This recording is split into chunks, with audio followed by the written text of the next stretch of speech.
A former Republican staffer has admitted to what we've known all along, that Republicans lie. I know. Shocker, right? Now, the ex-staffer, Justin Higgins, formerly a policy advisor for House Republican Tim Huelskamp, a Kansas legislator who at the time was one of the outspoken members of the Tea Party. Remember the Tea Party? Yes, that whole AstroTurf movement. We're against the bank bailouts, except that, we're going to vote in favor of basically giving corporations and banks everything that they could ever hope for by deregulating them. Massively AstroTurf movement. We're against the banks, but now suddenly we're against healthcare. That's Tea Party for you. And now, speaking to Aaron Rupar, Higgins revealed that while he was there as an aide, he observed the Republican Party using falsehoods for political gain.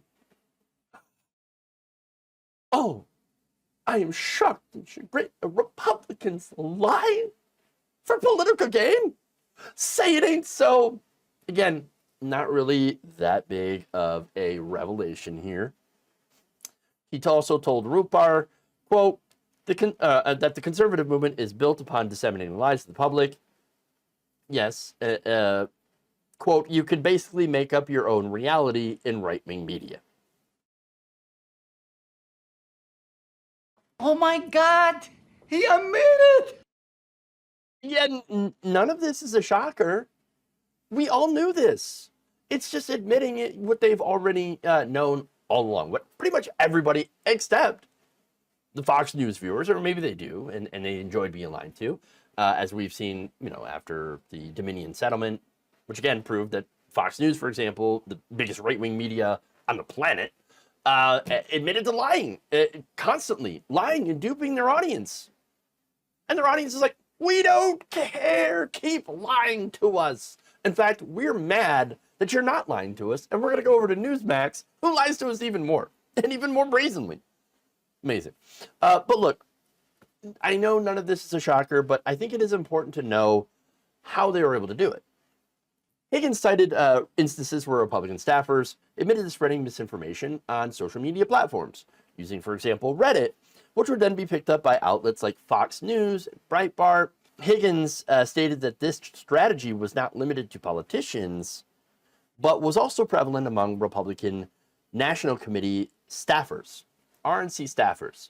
Now, Higgins attributed the rise to certain Republican figures, including those associated with the Tea Party and now the House Freedom Caucus, to their embrace of fake stories, controversial and attention-grabbing tactics, similar to former President Donald Trump. So that right there, you can see that they've gamed algorithms on social media that favor reactionary content.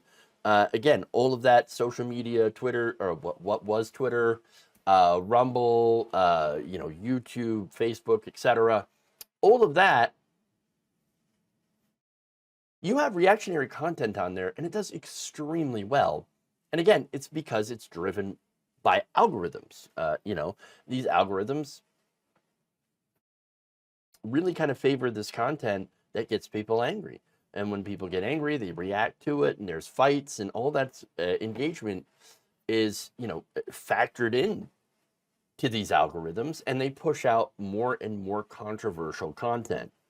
And so if you post something that gets a lot of attention, it gets pushed to the top, gets shared all over, and these companies end up making a lot of money off that, which then creates this horrible feedback loop, where you keep getting more and more extreme content in order to push more and more engagement.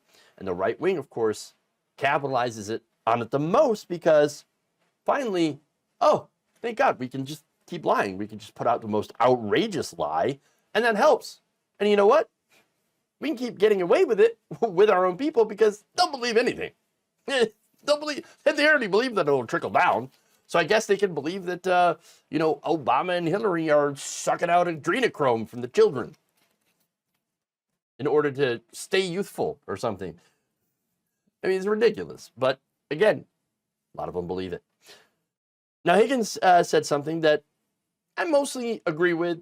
Slight disagreement here, so let's get into it. He said, critics say that the liberal echo chamber is CNN, MSNBC, and mainstream media. I would say in response to that, quite frankly, it's BS. At the RNC, all we had to do was repeat talking points, and it would go on Fox News as is. Democrats don't do that. The DNC doesn't do it. Now, look, there's a bit of nuance here.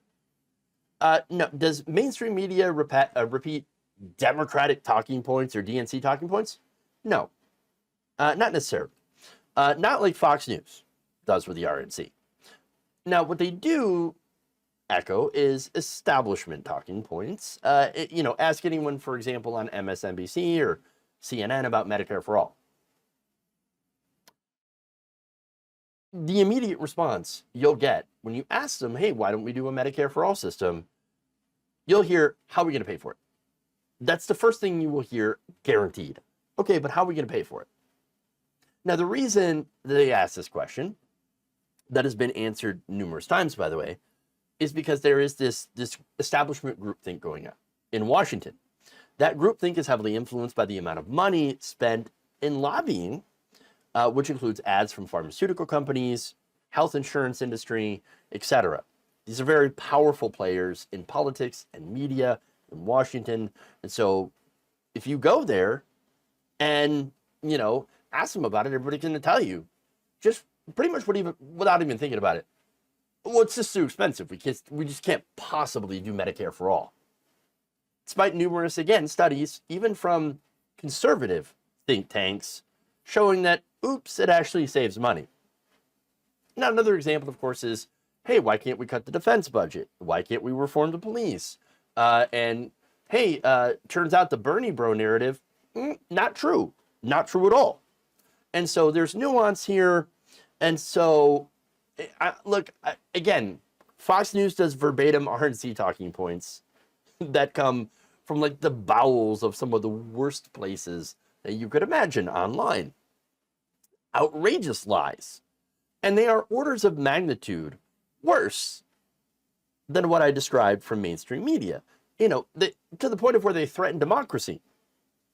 Establishment media, however, you got to point out that they do exist to protect the status quo, which is very profitable for certain industries and politicians. I just think that it's important to point out the difference so that we're all aware of it and what the more dangerous thing at this point in time is.